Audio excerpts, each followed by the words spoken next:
All right, it is time for another episode of Student Affairs Live. Hello, everyone. It is 4 o'clock Eastern Time. I'm Eric Stoller, and again, this is Student Affairs Live, your weekly web show about student affairs topics for student affairs professionals. As always, I would love it if you would check out our website, higheredlive.com. Student Affairs Live is part of the Higher Ed Live network. For today's show, please follow the action on Twitter using the SAlive hashtag, that's #SAlive, and also follow at Higher Ed Live. Ardith, my intern, will be tweeting all sorts of information throughout the show today, all kinds of resources. We've got a great show today. The show's topic is Conceal and Carry. I'm really excited about it. So before we get into it, I want to give a quick shout out to our sponsor. Our sponsor for Student Affairs Live is Integral. Integral is the creators of the Schools app on Facebook. Be sure to check out their webinar series about how they can help you leverage Facebook to increase yield and retention. That happens this Friday at 2 o'clock Eastern Time, and Ardith is tweeting that out from Higher Ed Live right now. So folks, it's been a really interesting week in the student affairs sphere. I've been watching the news, kind of paying attention to what's going on, and to be honest, there hasn't been a lot that I've seen. So for today's challenge and support, I've just got a few articles, and then we'll get right into it with my guest. By the way, today's guest, really excited. His name's Daniel Swinton, and Daniel is all over the place in higher education and student affairs, and so I can't wait to bring him on and have you all get to meet him. So anyway, let's say hi to Daniel really quickly before we delve into the news. Hey, Daniel. Hey, how are you, Eric?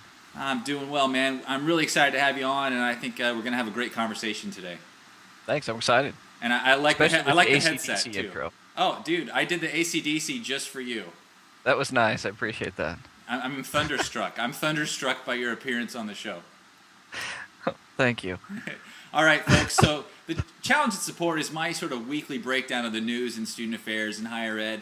And really, the first thing I want to talk to you about, you know, it's in the news all over the place. We've heard it. Everybody that wears sweater vests is shedding a tear.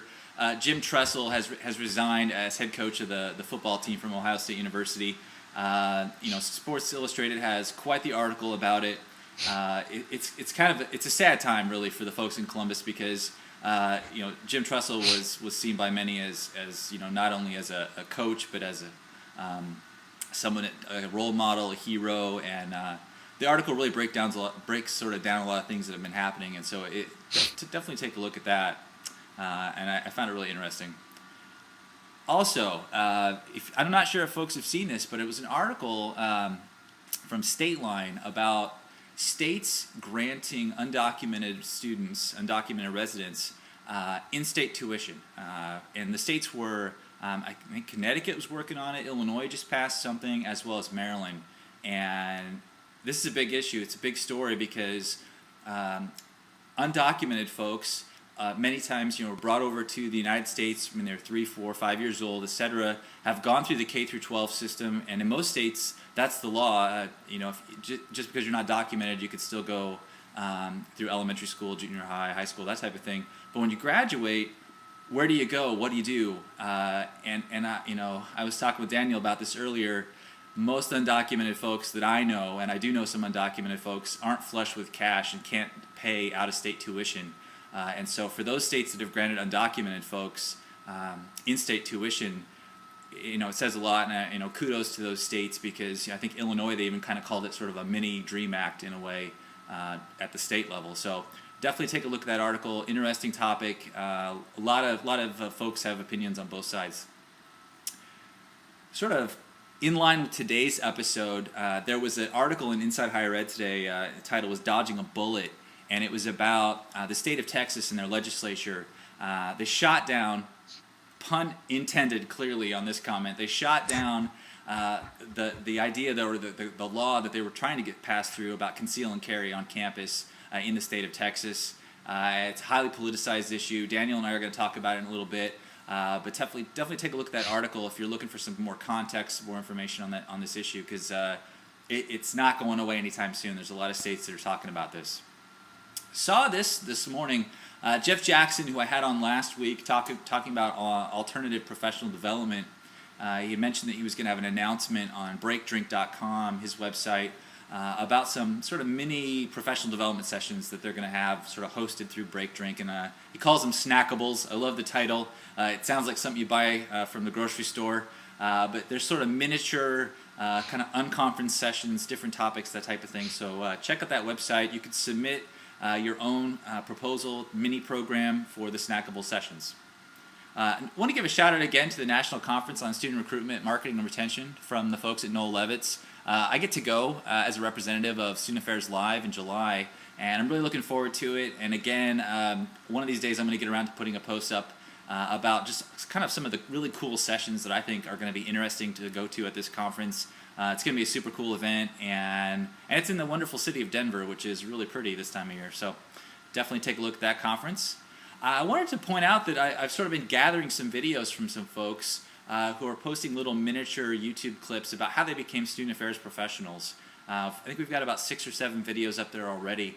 If you want, it'd be really awesome if you could share your story. How did you become a student affairs professional? Put it up on YouTube, drop a comment on the post, shoot me an email, and I'll put it up on the site, because I want to gather sort of just a collection of how people became professionals in student affairs, because as pretty much everyone I've talked to knows, the path to student affairs is so different, so unique for all of us, so definitely take a look at that. All right, as everybody knows, I do an unsolicited shout-out of the week on each show. And it could be a person, a company, a service, you name it. And I was kind of racking my brain, thinking about who what, where, that kind of thing for this week's unsolicited shout-out. And it finally came to me. It hit me, and I thought, you know what? This week's unsolicited shout-out of the week is going to go to Lisa Endersby. Lisa is a professional student affairs worker up in Canada. She's in Toronto. She's a student experience advisor at University of Ontario Institute of Technology, and she does awesome stuff. I co-presented with her up at NASPA, did some tech unsessions with her, and Lisa is really sort of a rising star in student affairs. So get to know Lisa, follow her on Twitter. She's got tons of energy, and I think it even says so in her profile that she is an advocate for awesome, and I really want to say that she really is. So get to know Lisa. She's awesome. Again, she's the unsolicited shout-out of the week this week on Student Affairs Live. Okay, folks. The news is over. I've done my solicited shout-out. I got to tell you, man, I am pumped for this episode. So I'm just going to bring on my guest here. I'm going to give him a quick introduction, then we'll get into the topic. So Daniel Swinton is the Assistant Dean and Director of the Office of Student Conduct and Academic Integrity at Vanderbilt University, as well as the President of the Association for Student Conduct Administration. Daniel, welcome to Student Affairs Live. Thanks, Eric. Happy to be here. Well, so the topic for today's show, as you know, it's conceal and carry on campus. It's a big topic. A lot of people talk about it. It's been written about in all sorts of news sites, etc. Why is conceal and carry so important? Why does it matter? Well, I think you have an intermingling of constitutional rights, very strongly held, almost religiously held beliefs pertaining to constitutional rights, personal safety, which is a huge issue involved in all of this. It's come up more and more lately in light of Virginia Tech as well as Northern Illinois. Although interestingly enough, not so much with Columbine. That's another piece to look at there, and that's mainly because that's K through 12. But I think a lot of people feel very, very strongly about where guns should and should not be, and most people have their minds made up, and then talk past each other, and argue and go back and forth, and it's a very politically heated issue. Absolutely, and it seems like from the article in Inside Higher Ed today, the sort of dodging a bullet article, that right. Some folks, they might be sort of advocating for it publicly because they want to get reelected, not necessarily that it's their sort of opinion that they want it to happen. Right. I mean, the article mentioned the NRA, which is a very powerful lobbying force. It has a lot of finances and a lot of backing, to where legislators will publicly state, yeah, I'm in support of this, but then do everything they can to keep it from coming to the floor, to keep it from having to go to a vote. Because if it goes to a vote, they have to maintain what they've done in public, and that is support the bill. But it appears that a lot of folks sort of backed off of it, and they let it die before they could complete it with the session. It's really quite... I was surprised. Yeah, well, I mean, even with Arizona it got to the governor.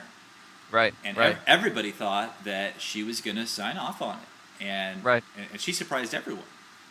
She did, and I think she kind of waffled on it. I mean, she kind of took the easy way out and saying, well, it could be construed that these public rights of way are broader than we intended. She didn't come out and say, I'm against guns on campus. I'm against concealed carry on campus.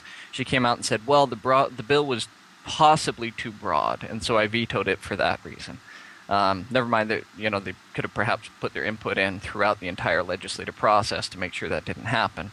But it gave them an out, Governor Brewer an out, at least for now. Yeah. Well, and it's, I think in Nevada, it's now Right. It's now in the works in the state of Nevada. It used to be that, or at least as it stands right now, the president of the particular system, I guess it's the Nevada state system of higher education. If you go to a particular campus, you have to get permission from a president before you can carry on campus. Right. Yeah, and it's typically, if you have a restraining order against someone, if you've been threatened with something in the past, those kind of exceptions are what they look at in terms of granting it, not just, I'd like to carry, I can carry in a grocery store, in the mall.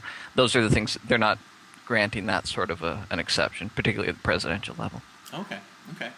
So, I guess, you're coming at this from two different issues. You've got, Right. Your position at Vanderbilt, as well Right. as, your position as president of ASCA. Mm-hmm. Let's tackle ASCA first of all.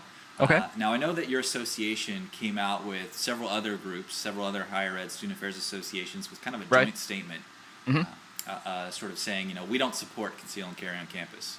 Right. Why did the association, the ASCA, which is again the Association for Student Conduct Administration, come Mm-hmm. out against conceal and carry on campus? Well, it's a great question. We actually got some pushback, even from members of the board who ended up abstaining from sort of being part of the vote and the discussion because they're in states or on campuses where there's intense political pressure.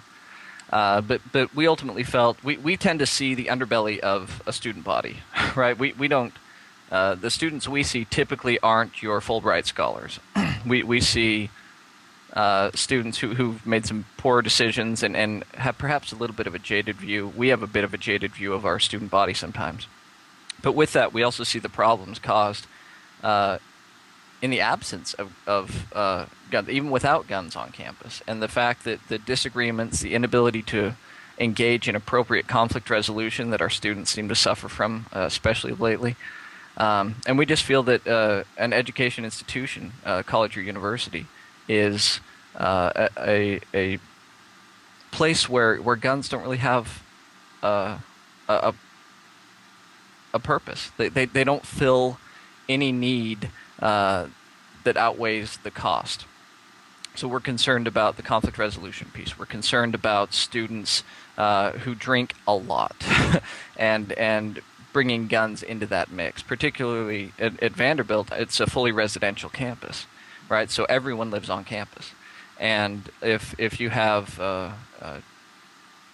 maybe half your senior class who can carry 21 and up, that raises some concerns. I've dealt with a lot of fistfights. I've dealt with a lot of disagreements. I'm 30 minutes from MTSU, and they just had a shooting on campus last month. No, it wasn't last month. It was a few months ago. And a stabbing as well, actually. They've had some really rough luck. Tennessee State University, just up the road, has had a couple of shootings over the past few years.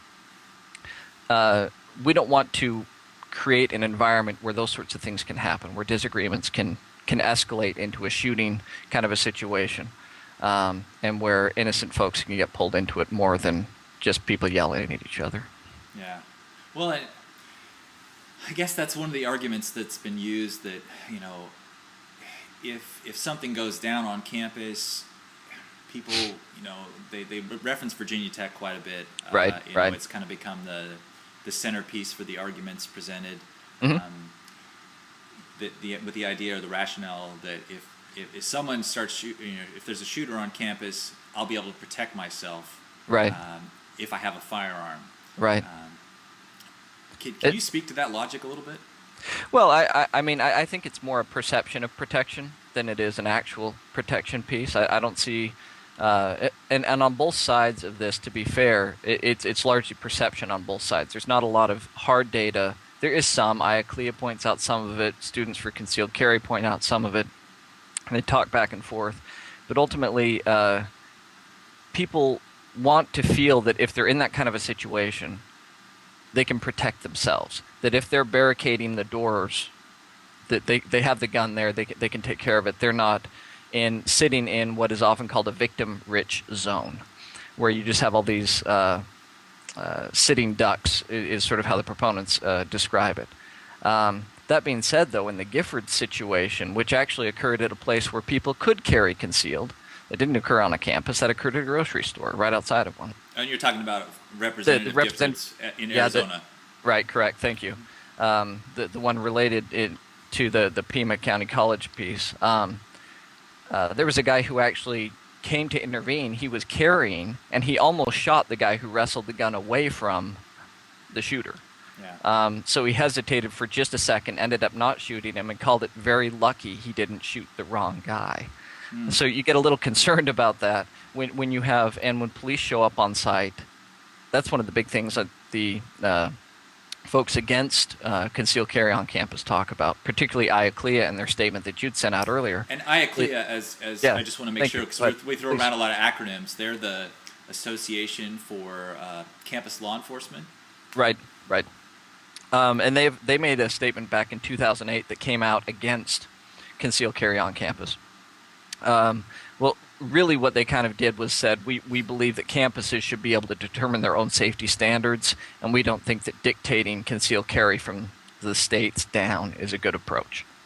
So they sort of hedged it a little bit in that regard. But we felt, it's just, we see the potential for mass confusion, and personally, I'm a proponent of the Second Amendment. I have no issues there. I just think that there are certain places that need to be gun-free. And I think there are a lot of people that feel that way. And colleges and universities, for me, is one of those. And I think we were hearing from our membership in ASCA that this isn't something that we want. We don't want the guns on campus. But a lot of folks are scared to say it. That's the other interesting thing with this, Eric. You pointed that out. I had colleagues say, you can't attach my name to this. Or folks in, you'll notice on the list, not all the major associations for higher education are on that letter we sent out. The letter that we wrote with ACUHO-I and NERSA and those folks. And that's because a lot of those groups are terrified. The people on the board, the leaders of the association are terrified of their name being attached to a definitive statement for or against concealed carry. Because ultimately, we're all going to have to uphold a policy if it exists. And politically, it's so volatile that we tend to say things like, well, we want campuses to be able to manage safety on their own. That's actually what Texas law currently says, as I understand it. And the legislature there has said, well, the campuses are not doing what we want them to do, and so we're introducing this legislation, which is kind of interesting, saying that, well, we left it up to campuses, they don't want these guns there, but we're going to tell them that they should have these guns. But that is now tabled in Texas, at least until, it looks like 2013. Yeah, it was really interesting that it's going to take that long for it to come back, if it does come back at all. Right. And I know that... Oh, go ahead. No, it's been killed twice, and to bring something back for a third time is going to be tough. Well, so let's talk about a state where students can conceal and carry. Let's talk about Utah for a little bit. Okay. I know you did. My home state. Exactly. It's your home state. You did, your undergrad as well as your law degree in Utah at BYU, correct? At Brigham Young, yep. Talk about that a little bit. I know that one of the questions that I have here, sort of one of the Twitter questions was, for states that allow it, and in this case, Utah being the only state, sort of is our prime example, have you heard of any documented issues where, someone with conceal and carry with a permit, there was an issue that happened at a Utah school? In terms of like an issue of violence, no. Either violence or just anything. I mean, it could be intimidation. It's people talk about conceal and carry like everyone's going to be an expert with hiding their weapon. And right. Well, and that's, you point to the one issue that I have heard is that you get a lot of people calling the police saying, hey, I saw someone who had a gun.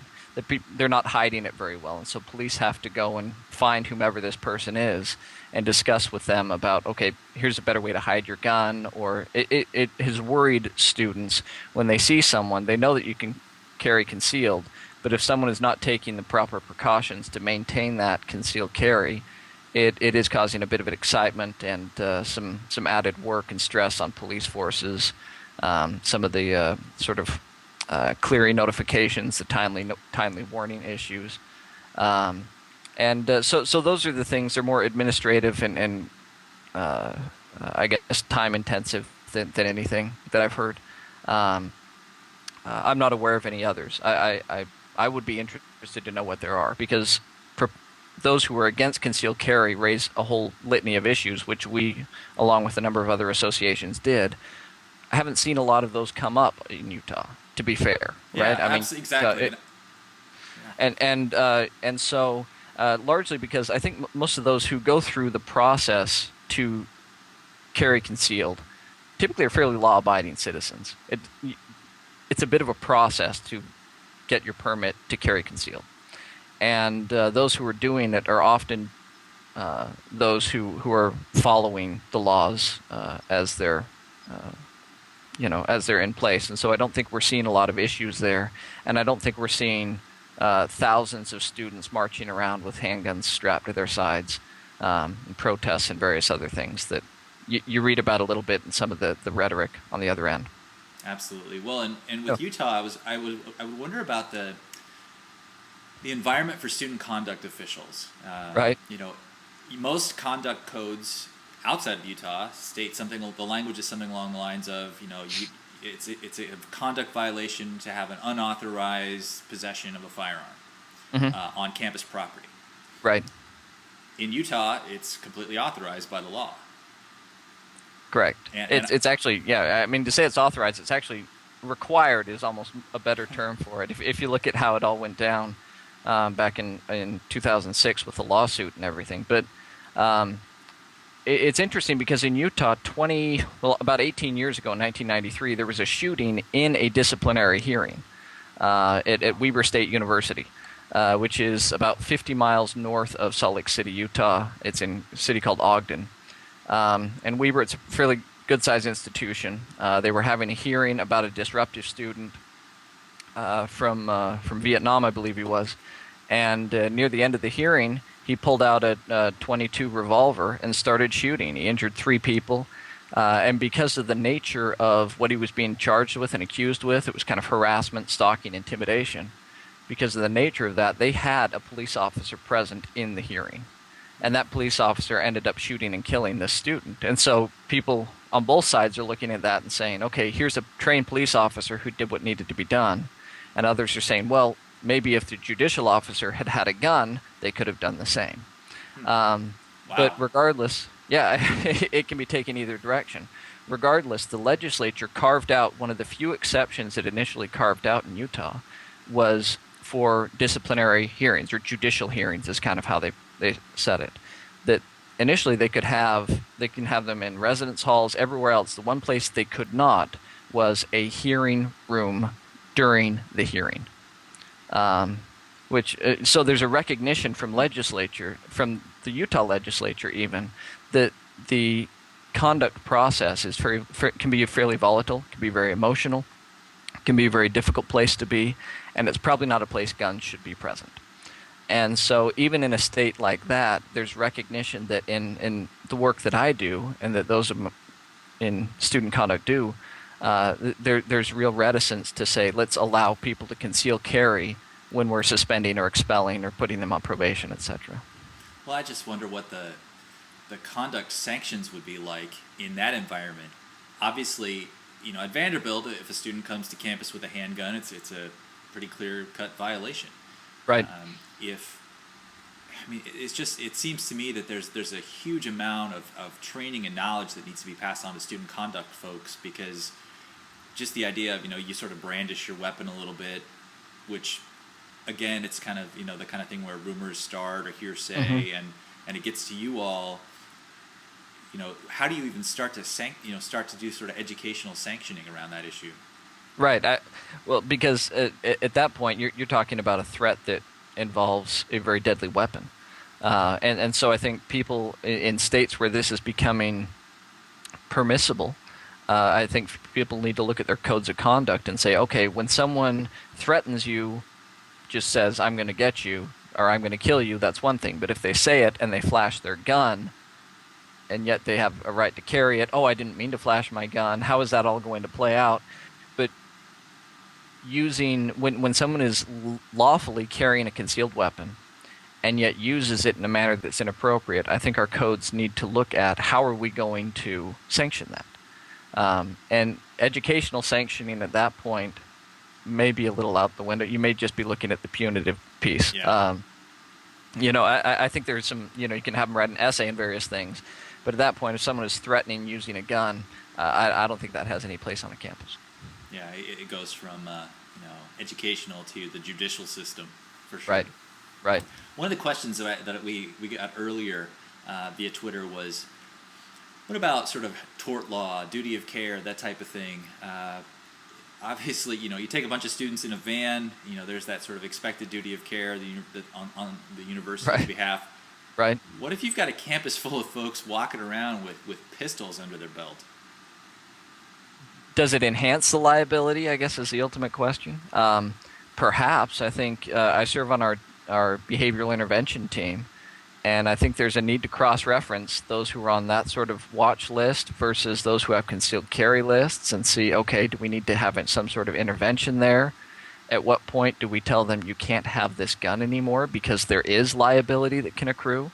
That if someone is not fully stable, is struggling with some mental health issues, at what point do you approach them or say, you probably shouldn't be carrying that gun around our campus anymore? That's a really tough issue, because if someone is engaging in somewhat irrational behavior, needs some intervention, it's not worthy of doing what Pima did, which is saying you need to leave until you can get the help you need. At what point does the university accrue a duty or a responsibility to approach them and say, you can't have this gun anymore? Man, and then are they abridging the right? It's a mess. I really, there is some benefit in this situation to being at a private institution where absolutely. Where oftentimes the legislatures are afraid to tread and say even private institutions need to do this. But I think that's a conversation that needs to happen on campuses where this is in place. Where are you willing to approach that law and talk to your legislators, talk to your government relations folks, and say, when can we intervene to make sure that we're maintaining a safe campus environment? Well, it's unfortunate that it's used as a political lever, Sure. and using it as a political lever to get administrators to do what you want. It's really unfortunate, because whenever safety becomes politicized, it's just never going to be good. Right. Well, and I was thinking about the fact that there are X amount of private institutions in the country, X amount of state-run, state-funded institutions in the country. We're talking about literally thousands of institutions, right? Right. And really, the reality is there aren't that many active shooters on campus each year. Right. And percentage-wise, it's the whole, you have a better chance of getting in a car accident than you have of getting shot on campus. Right. And it just seems to me that the number of incidents on campus versus the likelihood or the increase in the probability of incidences occurring, even with 21-year-olds, because like you said, you have to be 21 or older in most instances, right, to have a permit. Carry conceal. Hello, everyone has their 21er, or a lot of people have their 21er. Yeah, that's being 21 does not equal maturity, and that's why I have a job. Yeah, exactly. You're gainfully employed, and I think that people need to think about that. They need to think about the fact that it's such a small percentage of instances that occur each year, right, versus the possibility of it increasing because of allowing people to have guns on campus. I mean, I think about it from just a professional practitioner perspective. Also, the sort of emotional, mental toll it would take, knowing that you're around students that might have a handgun. Right. and it's just mind-boggling to me. I mean, it would affect conduct folks, counseling folks. Heck, I used to do academic advising, and not every student was happy with me when we had an advising session. Right, when you tell them they have to go another semester in order to graduate. Right. Well, yeah, but I mean, the argument that I've heard on the other side is that, well, there are students carrying right now that you don't know about walking around your campus. Wouldn't you rather they're doing it in a lawful manner? And no, I don't. I mean, I don't know where people would sit on that. So I think it would make me uncomfortable sitting across from a student, because I've had to have police in here. I've had to have people taken out of here and taken to the psychiatric hospital and taken to jail and things. I would get very worried. I would ask for a panic button in my office. I would ask for some extra precautions to be taken. I don't know how they enforce, in Utah. I actually should call them and say, how are you enforcing the ban against concealed carry in judicial hearings, in disciplinary student conduct hearings? The sign, it's the signage on the wall that says, you can't have it. That'll stop people. I guarantee it. Well, but most of those who are carrying concealed in a lawful manner will probably heed the sign. Yeah. Truth be told, the ones to worry about mostly are the ones who aren't carrying lawfully. But they're probably going to have it, sign or no. Now, another issue that comes up with this, Eric, is if you have a crime of violence involving a gun or a threat involving a gun, chances are your police or your campus safety are going to be involved. And for conduct folks, that can often mean it slows down our process. And what do you do with the student who's charged with threatening another with a deadly weapon? Do you interim suspend them? If so, for how long? How long do you wait? We deal with this with sexual assault cases. I think conduct folks will need to look at, okay, what do we do in terms of ultimate sanctions? How do we coordinate with our police? If I'm at Utah State University in Logan, Utah, if I'm there and I've got a student who has threatened a professor with a gun, or has gone in, the professor feels threatened. Let's say that. We don't know the facts of the situation, but a professor calls you and says, I think the student flashed a gun at me to get me to give him a grade. Right. Are you going to interim suspend them? Do you send the police? Okay, how quickly do you act? How quickly should you act? There's no set way to do it, but I think those conversations need to happen before the legislature's decree you'll have guns on your campus. Right. It's almost like action plans need to be put in place so that folks at the university level don't get caught unprepared, because if it does pass, let's say it goes through in Nevada, right? And if Nevada student affairs folks aren't preparing right now, mm-hmm. they should be. Right. And I think honestly we should have them on the show, because they should tell us, what are they going through, what's it, what are their thoughts on it, and I think that there has to be a lot more education out there. I know that ACPA I think is putting on a webinar next week, yep. And specifically about conceal and carry on campus, with at least right. one representative is, I think maybe they're both from ASCA at some mm-hmm. capacity, or at least members. Right, they're both well, and one of them is our current past president. That's Scott Lewis.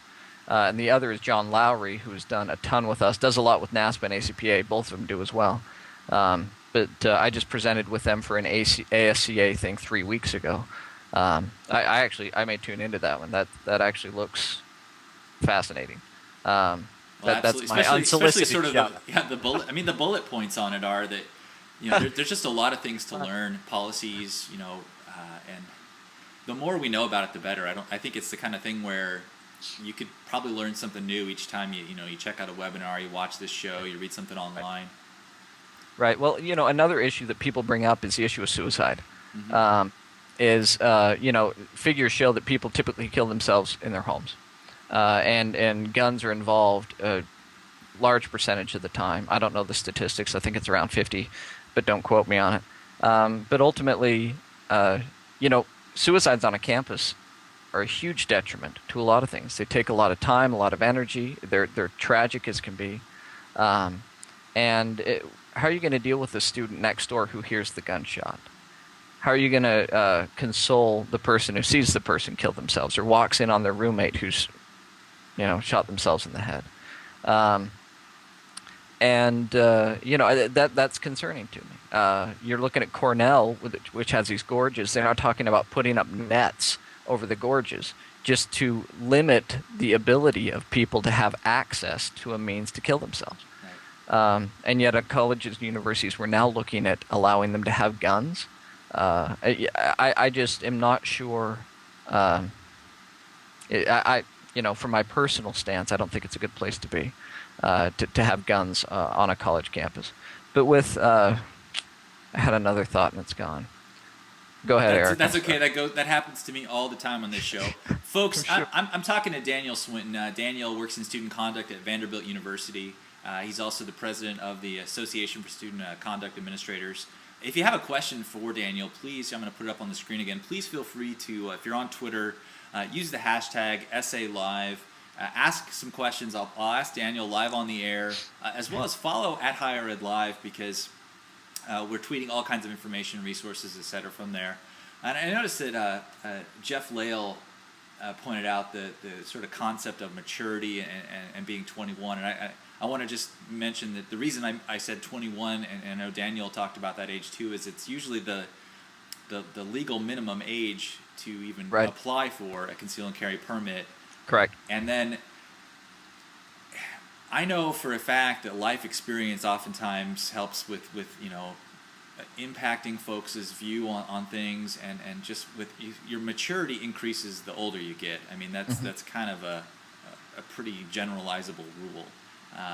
And it just, as you said earlier, there's drinking on campus. You've got folks who are going through a lot of life transition. At Cornell, the reason they were putting these nets up is that you've got folks who are going through a tremendous amount of stress, tremendous amount of life transition, and dealing with things that they maybe haven't dealt with before in their lives as they living from home, away from home for the first time, etc. And you introduce bullets into that, or the possibility of it, and it's fascinating to me. And I was cracking the joke earlier, during a university's orientation session. What are they going to say? The gun lockers here. You've got gun locker orientation here, and then you've got your advising over here for your classes. And especially for residential institutions. I mean, are they gonna have gun lockers on campus? Are they going to install safes in every room for those who could possibly be of age to do this? Right. Well, one of the things they've done in Utah, they haven't banned them from residence halls, as I understand it, but they have permitted people to request a non-carrying roommate. That's how far they can go on there. So maybe they only have safes where it's requested. I don't know. Yeah. But most of our students also leave their doors unlocked, right? And I don't see a lot of guys go into a fraternity party carrying their weapon with. At least they may, but they might leave it in the room. Stuff gets taken out of rooms all the time, particularly in urban institutions. I'd be very concerned about this being a real draw for criminals. Right. Well, I think I keep track of my alma mater from my grad school, Oregon State. I know they've had recently like 3 or 4 vehicles have been broken into on campus, which in a week's time is kind of a lot. And if people are storing things like handguns in their vehicles, it's not my iPod got stolen, it's my Glock got stolen. Right. Or the people who stored in their residence hall. My experience tells me that if there's a lock or some sort of mechanism to close a safe or some sort of locker, people find a way to open these things. Locks are not fail safe kind of things, right? Foolproof. People can get into them, and so I think it's just really this whole thing is fascinating to me because and more so in part because the arguments on the other end, Eric, are very emotional. They're tough to argue with. When you have a student who is sexually assaulted, they're accosted, say in a parking lot on a college campus, they typically carry, but they decide to, and these stories are out there, they go in front of legislatures, and they talk about how people are raped when, if they'd had their gun, it may not have happened. It's really difficult to argue against that, or to say, it's all what-ifs on both sides. Virginia Tech, what if someone in one of those classrooms had a gun? Well, who knows? From a conduct standpoint, what are you going to do if one of the students who is carrying concealed accidentally shoots an innocent bystander while trying to protect him or herself? How are you going? Are you going to sanction them for? I mean, then you've got a whole mess on your hands. Right. Someone is trying to protect themselves, shoots an innocent person. How are you going to deal with that? So I think it's and tied to this, I just had another thought. Forgive me, I'm fairly all over the place. My wife just had a baby a week and a half ago. Yeah, seriously, congratulations. I mean, come on, this is number 4, right? Number 4, yeah, and hopefully that's it, honey. If you're watching, just ignore that. But so I'm not getting a whole lot of sleep.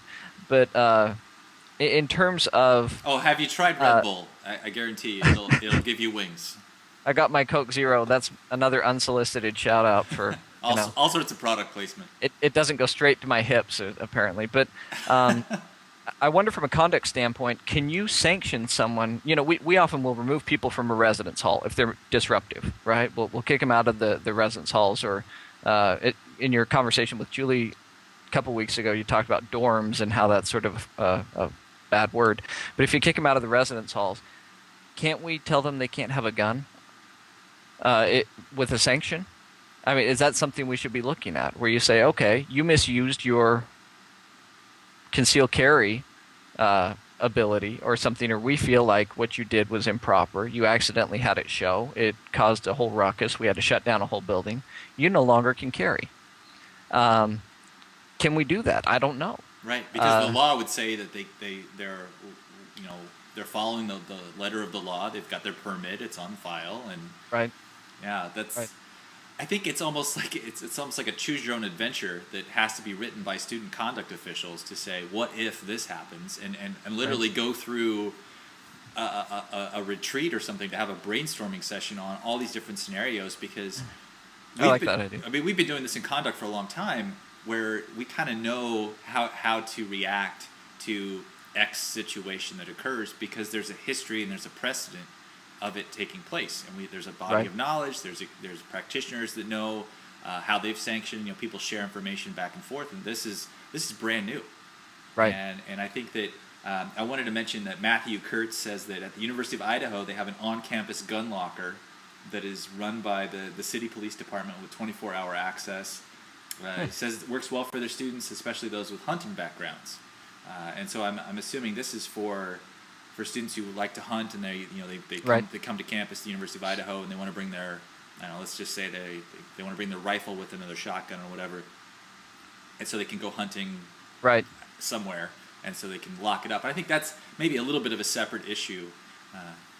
A little bit, as is, and I just saw someone post a message about having it in your car is not, that is a separate issue from having it on your person. And keeping it in your gun rack within your truck, I guess. And understand, I'm not against people having it personally. If someone wants to have a gun, great. I just don't think it belongs on a college campus. I was joined by a number of people in various associations with that. An interesting thing with this is NASPA has the Enough is Enough campaign, mm-hmm. which has come out sort of stating problems that could arise. I'm not sure how to phrase it, Eric. You may know better. Problems that may arise with guns on campus. It doesn't come out and say no guns on campus. Well, I think the only reason, honestly, that this is probably that fresh in my head, I'm going to look it up right now, is that the post that I wrote for InsideHigherEd.com on Conceal and Carry, I linked to that Enough is Enough document. Yeah. Interestingly enough, too, is that the Enough is Enough campaign, it's hosted on the NASPA website. However, the partners of the campaign, including NASPA, don't endorse this recommendation. I don't know what that's all about, but the actual language here, and here it is. For reasons related to the university and collegiate environment, logistics, and considerations of community health, the Enough is Enough campaign does not recommend the possession or carrying of arms on campus by individual faculty, staff, students, alumni, visitors, vendors, or transients, whether the possession/carrying would be done on a concealed or non-concealed basis. Right. Bottom line, Enough is Enough says no guns on campus, with the obvious exception of law enforcement. Right. Is their recommendation, right? And I think a lot of that, and then you have associations like NASPA who say, you know what, we're not going to endorse it, because you have vice presidents, you have deans, provosts, chancellors who say, we can't get involved in this because politically it is such a hot button issue. It is so difficult for us to wade in on this. People still thought the law in Arizona would go through, even though I think every single college or university signed on to a letter they sent to Governor Brewer. What was it? Something like 80% of people didn't want guns on campus. Yeah. And yet it still wanted it to go through because there is so much political power behind having these on campus. Because if something goes wrong, people always say, what if someone had a gun? Yeah. What if someone had a gun at Virginia Tech and he only kills 5 people instead of, 32 or 33? I mean, it's just terrible. But these aren't unique. Obviously, people will say you have these victim-rich zones where you are shooting fish in a barrel kind of a thing. But quite frankly, with concealed carry, that I don't know how much that will solve it. You'll just create freshman and sophomore classes that will become the fish in a barrel, right, because they won't be able to carry. Be allowed. Yeah, if they're traditionally aged, first-year students or sophomores, absolutely. I think that that's the type of thing that people don't think about, because again, it's an issue that is, people use emotion, they use passion to polarize folks. Hindsight is sort of a politician's best friend when it comes to this issue, because the whole what if argument, well, you could say that with anything, and I think that's where people need to use some critical thinking to say you're not allowed to say what if. Mm-hmm. Sexual assault's still going to happen even if people are carrying guns. Mm-hmm. People who engage in sexual assault are not of their right mind, whatever, and so. I think and be careful there, but I think in terms of most of the sexual assaults that we see on campus are 2 students who connect at a party or something. It's typically an acquaintance-based situation. It's not like what you see in testimony of someone going up and snatching someone in a parking lot, someone jumping out from behind the bushes kind of situation. Yeah. Those make press. Those go before legislature, and people think this could have been stopped if someone had a gun. Right. So again, it's the percentages. It's the most assaults are acquaintance-based. Sure. Yeah. And so what I've seen is proponents of concealed carry are talking about, okay, these sexual assaults are going way up on campus. These numbers, well, not really. I think we're actually just getting better at reporting them. And being a little more honest at reporting them. And 2, a lot of those that are reported are not the kinds where having a concealed carry would necessarily have helped. You have someone who's typically unable to consent. Right. And so I think pointing to some of those figures is problematic. But I do think ultimately, on both ends, both are looking to make a campus safer. Yeah. Right? I mean, that's the thing that I don't want to get lost in this, is we will decry one side or the other, we'll make fun of one side or the other, but ultimately both are trying to make the campus a safer place. And I think that gets lost sometimes as we polarize ourselves and stick on one end or the other. That's when you say that everyone involved is really wanting to make a campus safe or safer. Right. It seems to me that folks are trying to get reelected. I think there's truth to that as well. I was perhaps I was being a little naive in assuming the best motivations for people, but people are also opposing it because they want to get reelected, right? I mean, and you look at it, it's typically a Republican legislature that is pushing these, and it's typically Democrats who are opposing them, because that's what the constituencies want.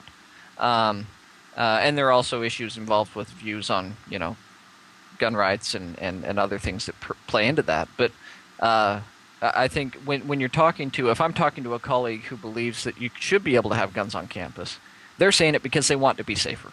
Yeah. They want to feel safer. I'm going to feel a little safer if I got a gun strapped to my hip. Personally. I mean, I don't know about me. I'd be a little terrified to even go there. But I mean, it's really hard from a fashion perspective. I don't know where you're going to put it, but well, I don't know, alligator skinners. I don't know what the holsters are, but I go back home and I sit down to Thanksgiving dinner with my brothers-in-law and things, and they're carrying concealed. They're cooking. People are cooking a turkey and they're looking at their guns. It's really kind of an interesting. And me, I just sort of scratch my head and go, okay, that's your thing, great. But Um, it's I've seen a lot of bad decisions from students. That's what I see most all day, and I just really don't like the idea of guns being placed into that situation. I don't mind a legislature having a law like Colorado or Virginia or Michigan that says, you know what, the colleges and universities can decide for themselves what they want to do. And in those situations, you have Colorado, a few schools have opted for that. Michigan, Virginia, a few have done that. But even Virginia Tech hasn't done that. Even Virginia Tech doesn't allow guns on their campus. Right. And they're the example that's thrown out over and over and over right. again. And I wanted to point out that Heather Gasser put out on Twitter that her issue with the argument that women can protect themselves from rape or sexual assault if they have the ability legally to conceal and carry is that the question is, are they likely to shoot an acquaintance? And I think that's an interesting point, especially if they're impaired too. If there are drugs or alcohol involved. Right. Oh my goodness! I mean, someone who's impaired whipping out their firearm, perhaps in a residence hall. I mean, it's sort of a nightmare scenario. On every end that you could think of. So, sure. Folks, again, if you have a question for Daniel, please feel free to tweet it. Folks are saying some really awesome things, some really poignant things. Jeff Lael, again, with the idea that having a gun strapped to your hip, making you feel safer, might be just an illusion of safety. Which, hey, we have seatbelts on airplanes, for crying out loud. I mean, that's a bit sarcastic. I will say this, because if there's some turbulence, it'll help you, keep you from flying around. But again, let's see what else here. Any other comments from the crowd? Well, I did read an article in the Arizona shooting with the Representative Giffords. The guy who intervened, who did have a gun on his hip, he was in some drugstore next door. And he said the reason he felt empowered to intervene was because he was carrying. And I don't know how true that is. I mean, that may be what he's saying now, or I don't know what went through his head. But we're talking about situations that are 10, 15, 20 seconds at most. These are very fast, split second. The long, drawn out, like what we saw in Virginia Tech, is so rare, particularly on a college campus, that I think for people to assume that in 5-10 seconds, those without any training, tactical or otherwise, will make the right decision, the split-second decision. And then when the cops get on the scene and they see people shooting at each other, I think they're going to shoot first and ask later. Yeah, well, and the adrenaline involved, for one thing. I mean, D. Matt Gregory tweeted that, think about all the training that police have to go through to be able to shoot if needed. Law enforcement officials, or even those with military training, they go through a lot of training on how to handle the adrenaline and how to handle the intensity of those moments. Right. Just because you've passed or gone through the process to have the ability to conceal and carry on campus doesn't mean you're going through intense training to be able to handle the intensity of those moments. Right.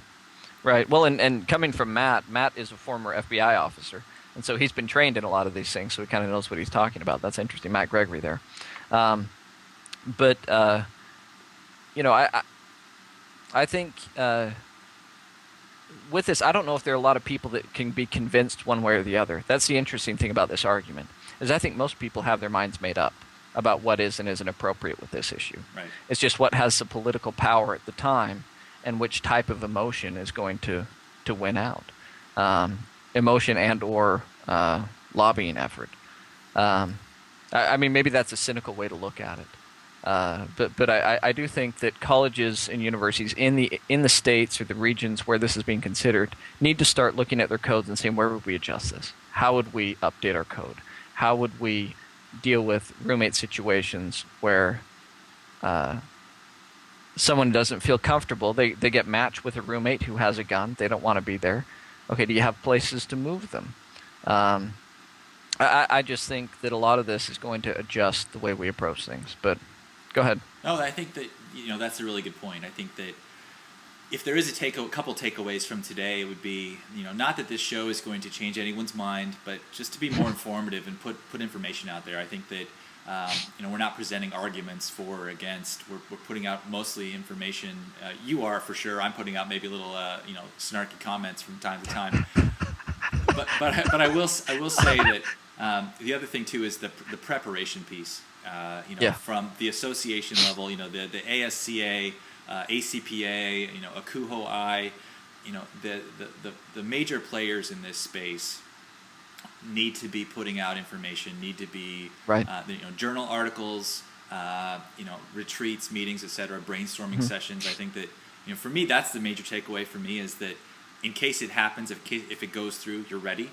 And then so that you're 10, 20 years from now, one way or another, depending on what happens, you have a record of what went down, how you prepared for it, just like any other issue. If funding lines get cut, you don't operate as business as usual right until the very end. You start to prepare ahead of time.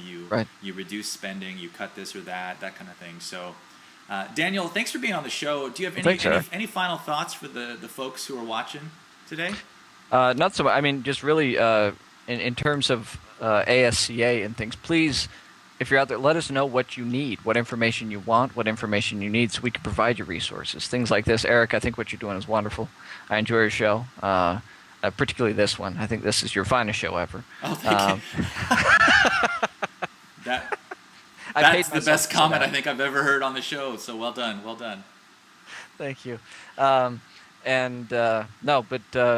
do appreciate the opportunity. And if anyone wants to discuss more offline, I welcome the chance.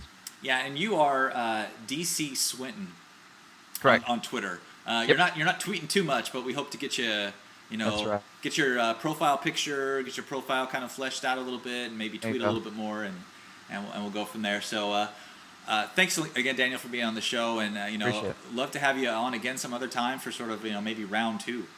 Okay, great. Thanks, Eric. Appreciate it. Thanks, Daniel. Thank you. Well, folks, what a show. I think, all sarcasm aside, Daniel Swinton just shared a phenomenal amount of information with folks. And so we'll get this episode online at higheredlive.com as soon as possible. We'll get the archive up so that you can share it with your colleagues. I want to give a quick shout out to our sponsor for Student Affairs Live. Our sponsor is Integral, the creators of the Schools app on Facebook. Be sure to check out their webinar series about how they can help you leverage Facebook to increase yield and retention. And that happens this Friday at 2 p.m. Eastern Time. And we're sending out a tweet with that link right now. And I want to give a quick plug for next week's show. Next week's show is going to be another big one. I'm going to have President-elect of NACADA, Jennifer Joslin, on the show. Jennifer tweets at UOADVDIR. She's the Director of Academic Advising at the University of Oregon. And we're going to have a talk about academic advising and administrators and sort of things to think about if you're an academic advisor, if you're a head advisor, that type of thing, sort of what's going on in the academic advising field. So next week, tune in, same time, same place. We'll be here. We'll be talking with Jennifer Joslin, and it should be a really good episode. So as always, folks, my name is Eric Stoller. This is Student Affairs Live, and we will catch you next week.